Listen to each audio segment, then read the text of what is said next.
no final de maio de 1941. Alguns dos navios de guerra mais poderosos do mundo duelaram no meio do Atlântico, todos girando em torno do carro-chefe da Kriegsmarine alemã, o Bismarck. Um pequeno drone luminoso atravessa uma abertura irregular na superestrutura superior do encouraçado alemão Bismarck, seus faróis cortando o sedimento intocado por quase um século. O Bismarck é tão capaz quanto qualquer coisa que os britânicos têm? A câmera desliza para a esquerda, revelando o timão principal de um dos navios de guerra mais temidos da história. Este é o momento que exploradores buscam desde que Robert Ballard localizou os destroços pela primeira vez em 1989. Pela primeira vez, a ponte de comando foi acessada. As imagens são granuladas e instáveis, mas o que se move entre aquelas sombras é profundamente inquietante. Não se trata apenas de corrosão e crescimento marinho. Existem objetos aqui que não deveriam existir, coisas que deveriam ter se dissolvido há décadas, e sua presença sugere algo jamais registrado em qualquer diário de guerra oficial. O Atlântico guarda inúmeros naufrágios, mas poucos carregam o peso do Bismarck. Repousando a 4.800 metros de profundidade, ele é, há muito tempo, o prêmio máximo para os exploradores das profundezas.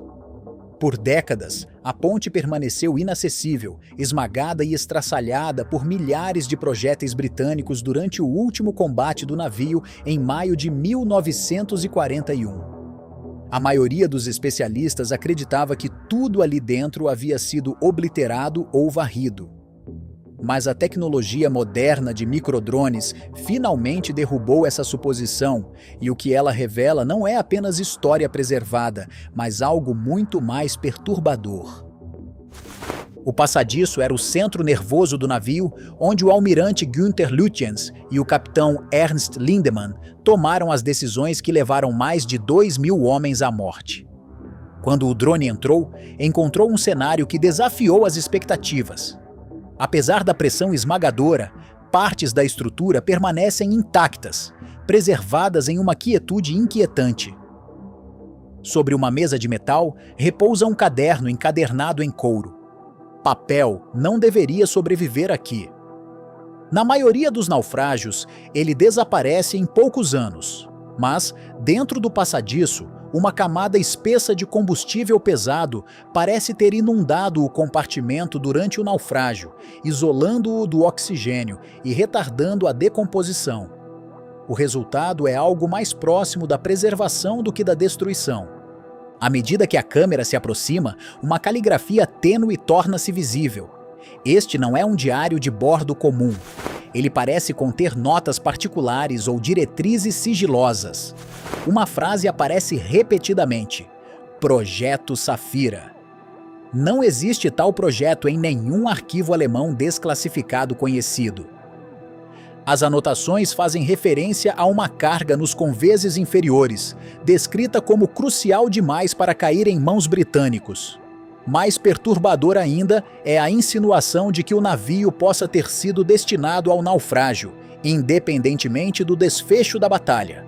Se isso for verdade, a tripulação não lutava apenas pela sobrevivência, estava protegendo algo. A própria sala reforça essa inquietude. O telégrafo de máquinas permanece fixo em toda a força à frente, congelado em seu comando final. As janelas de observação estilhaçadas ainda emolduram a mesma vista pela qual os oficiais presenciaram a destruição do HMS Hood. Então, a câmera revela algo ainda mais estranho. Em um canto, encontra-se um cofre, arrombado de dentro para fora. O dano não se assemelha ao impacto de projéteis. Parece deliberado. Ao seu redor, jazem pequenos cilindros metálicos, objetos diferentes de qualquer equipamento naval documentado daquela era. Quando a luz do drone passa sobre eles, parecem refletir com um leve pulso avermelhado, um efeito óptico que deixa a equipe de pesquisa imediatamente inquieta. Se esses objetos forem o que parecem, então o Bismarck não era apenas um encouraçado. Ele começa a se assemelhar a algo completamente diferente. um navio de transporte, talvez até uma plataforma para material confidencial. À medida que o drone avança pelos alojamentos dos oficiais, a atmosfera torna-se opressiva. Cada corredor parece suspenso entre o passado e o presente. Cada sombra sugere que o naufrágio não é apenas um túmulo, mas um arquivo lacrado.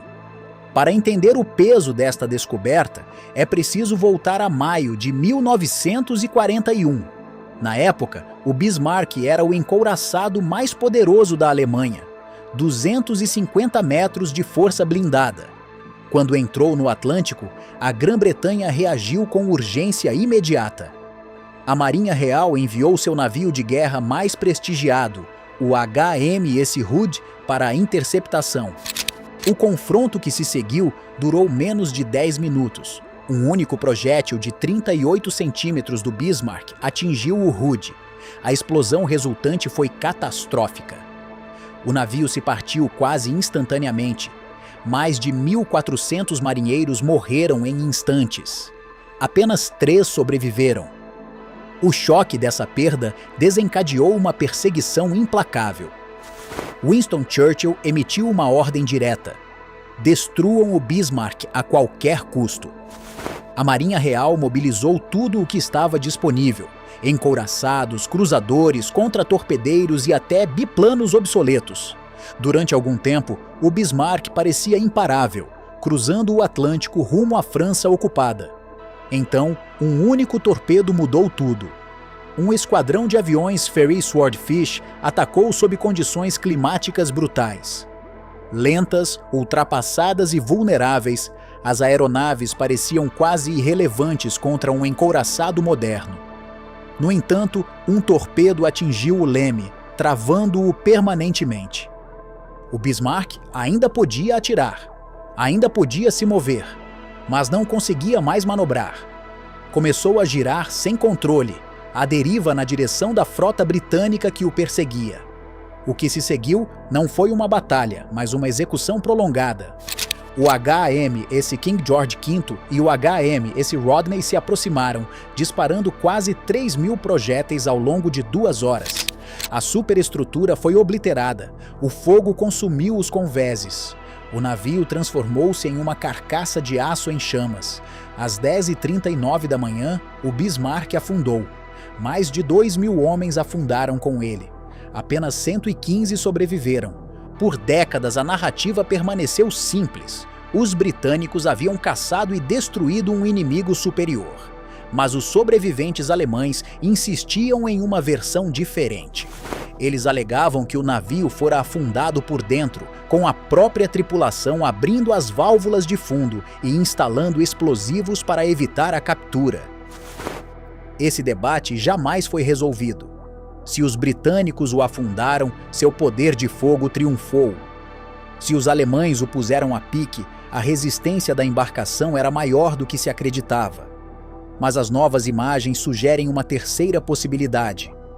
O naufrágio pode ter sido intencional desde o princípio. Hoje, no leito do oceano, os destroços ainda carregam as marcas de seus momentos finais. Torres de artilharia massivas, pesando mais de 1.000 toneladas cada, jazem espalhadas após terem sido arrancadas durante a descida. O próprio casco repousa em posição vertical, incrivelmente intacto, como se ainda pudesse emergir e navegar. No entanto, a superestrutura está retorcida e em nenhum lugar a destruição é pior do que nos arredores da ponte de comando. É exatamente isso que torna a descoberta tão perturbadora. A área mais castigada também pode ser aquela que preservou os maiores segredos. Quando Robert Ballard localizou o naufrágio pela primeira vez em 1989, ele seguiu um rastro de destroços pelo leito marinho, um caminho de metal retorcido que levava ao casco principal. Ele ficou assombrado com seu estado de conservação. Convéses de teca ainda eram visíveis. Até mesmo marcas sutis usadas para identificação aérea permaneciam. Mas Ballard manteve distância. Para ele, o local era um túmulo de guerra. Ele optou por não penetrar no interior. Em 2002, James Cameron retornou com veículos operados remotamente avançados. Ele entrou em seções do naufrágio e estudou os danos estruturais em detalhes. Suas descobertas apoiaram a teoria do autoafundamento, sugerindo que os torpedos britânicos não haviam rompido totalmente o cinturão blindado. Ainda assim, nem mesmo Cameron conseguiu acessar a ponte. Os destroços ali eram instáveis demais, perigosos demais. Apenas agora, com microdrones compactos, essa barreira foi superada. Lá dentro, o estado de conservação é impressionante. Os níveis de oxigênio são quase inexistentes. Materiais orgânicos passaram por uma espécie de mumificação abissal. Madeira, couro e até papel permanecem intactos. O drone entra em uma sala de mapas atrás da ponte de comando. Espalhadas sobre a mesa estão cartas náuticas do Atlântico Sul. Só isso já levanta questionamentos. A missão do Bismarck se restringia ao Atlântico Norte. Por que carregar mapas detalhados das águas da Antártida? Anotações manuais aparecem nas margens, indicando rotas, pontos de entrada e o que parecem ser localizações submarinas. Essas marcações resgatam teorias há muito descartadas, a de que o navio estaria ligado a operações muito além da guerra naval convencional. Então, a câmera registra algo ainda mais perturbador. Botas permanecem posicionadas nos postos de trabalho como se os donos tivessem apenas se afastado. Uniformes seguem pendurados onde foram deixados. Não há restos humanos, mas essa ausência parece nada natural. Itens pessoais permanecem exatamente onde foram colocados. Um par de óculos repousa em uma prateleira. Uma caneta jaz no chão, congelada no tempo, em plena queda. Não parece um naufrágio, parece uma interrupção. É isso que torna o Bismarck diferente. Ele não é apenas uma relíquia de guerra, é um momento selado, preservado sob pressão esmagadora e escuridão absoluta. A ponte, antes considerada destruída, pode agora conter a prova mais contundente de que o navio carregava algo muito mais significativo do que armas. Um caderno com referências ao projeto Safira, um cofre aberto por dentro, cilindros metálicos desconhecidos, cartas náuticas da Antártida com anotações enigmáticas, uma sala de comando congelada em uma quietude estranha. Para décadas, o Bismarck permaneceu como um símbolo de poder naval e dos conflitos de guerra. Agora, ele parece ser algo completamente diferente, uma caixa forte. A expedição mais recente não trouxe respostas para seus mistérios. Ela os aprofundou. O naufrágio não parece mais uma história concluída. Ele parece inacabado, oculto, como se o Atlântico estivesse escondendo algo.